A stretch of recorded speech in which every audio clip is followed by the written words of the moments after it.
Bismillahirrahmanirrahim. I am very happy to speak to you from Trinidad and Tobago. Piero, we are in the Caribbean. It's now 11 o'clock in the morning on a bright and sunny day. I don't know what's the weather like in Geneva, where you are. Rainy and cold. But we had a seminar in August in Geneva. And it was Piero and myself, and it was a very successful seminar. Now we are very happy to announce that we now have a second seminar, Piero and myself, Piero and Giorgio, the Swiss scholar, which also will be taking place in Geneva on February the 16th at the Centre de l'Espérance in Eau Vive. We start at 7 o'clock in the evening, and we have the hall for 4 hours, yes, until 11 p.m. The subject of the seminar is on nuclear war. 2016 seems to me to be a year that will go down in history as a year like no other year has ever been before, because it is quite possible that the world can experience nuclear war in 2016.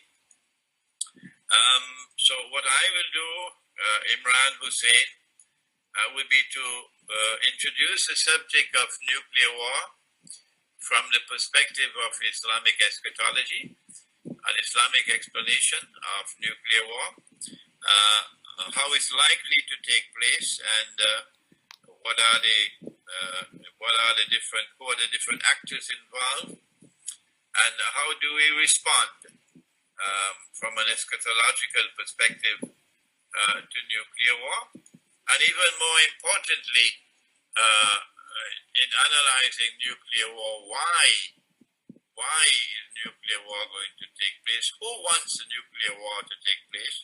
Why do they want a nuclear war? What is the world likely to be looking like after a nuclear war?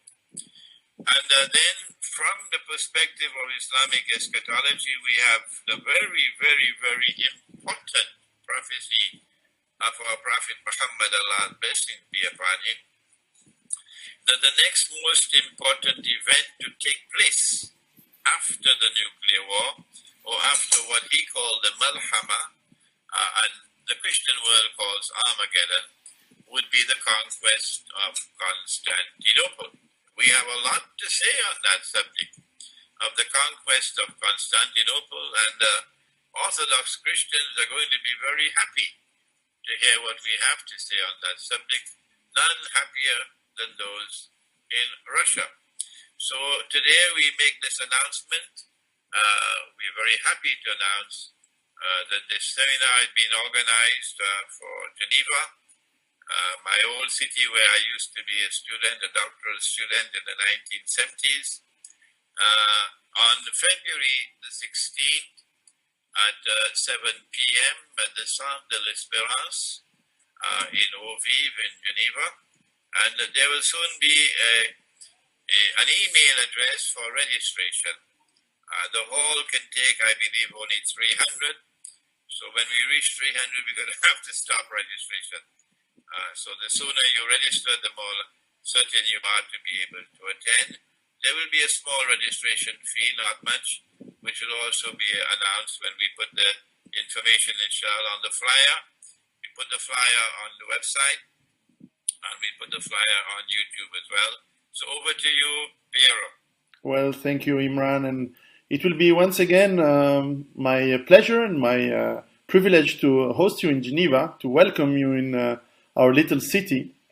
And indeed, it will be once again an interesting coincidence, if there is such a thing, between your approach and your conclusions from your scholarly studies, from your point of view, and mine, that as a specialist of survival, I will try to talk about how do we survive nuclear war and the fallouts that happens.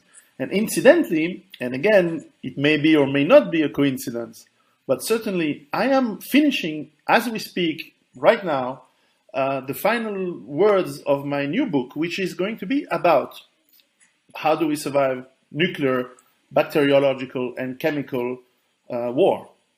And I believe there's going to be a lot to share and a lot to tell the audience on the realities and of the myths that are around these topics, and how we can do something about it. That there is no such thing as no hope. There is hope that we can do something about these events, and the prepared, we hope, will survive. But it will not be random. It will have to be something that we need to work on.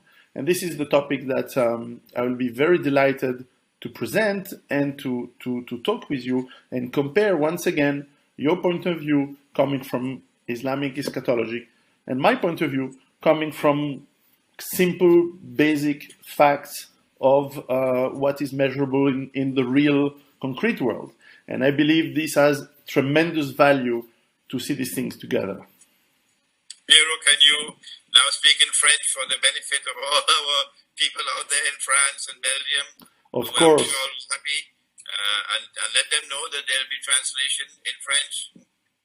Pour tous ceux qui nous écoutent, le Sheikh Imran Hosein nous fera le plaisir de revenir à Genève pour une conférence le 16 février 2015 au Centre de l'Espérance à Genève, dans le quartier des Eaux Vives.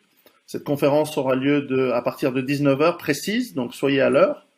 Et un courriel d'enregistrement sera mis en ligne et sur ces vidéos très bientôt afin que vous puissiez vous inscrire.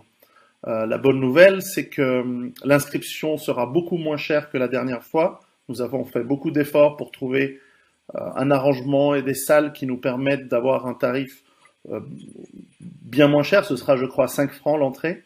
La mauvaise nouvelle, c'est qu'il n'y a que 300 places, donc il faudra vous dépêcher pour vous enregistrer. Et au cours de cette conférence, le Sheikh nous parlera de sa vision prise de l'eschatologie islamique sur ce que dans le monde catholique est appelé l'Armageddon, c'est-à-dire peut-être la bataille finale, et certainement les risques de guerre nucléaire, puisque les armes modernes aujourd'hui nous font faire face à ce genre de risque. Et donc il nous parlera de son point de vue, de qui et de comment cette guerre nucléaire peut prendre forme. Et moi-même, modestement, j'essaierai de vous apporter, et il est une intéressante coïncidence, ou peut-être ce n'est pas une coïncidence, que je finis en ce moment un livre sur le thème de la survie en cas de guerre nucléaire, bactériologique et chimique. Et je présenterai un petit peu mes conclusions, les bonnes nouvelles et les mauvaises nouvelles qui sont liées à cela. Et encore une fois, après la conférence de août 2015, cette convergence entre une personne ayant une approche eschatologique et une personne ayant une approche très terre-à-terre, à mon avis, a une très grande valeur, et je me réjouis, je suis vraiment très honoré de pouvoir une fois encore accueillir le Sheikh Imran Hosein à Genève, donc le 16 février 2016, au Centre de l'Espérance aux Eaux Vives. Okay, and there'll be an email address, inshallah, at the bottom of the screen soon. Yeah. We will do that. Well, Piero, I hope that we'll get a good response from our people coming to attend the seminar, and we pray that we may have a beneficial seminar from which everybody will be able to benefit and to prepare themselves for what we consider to be something likely to occur. It will be our pleasure.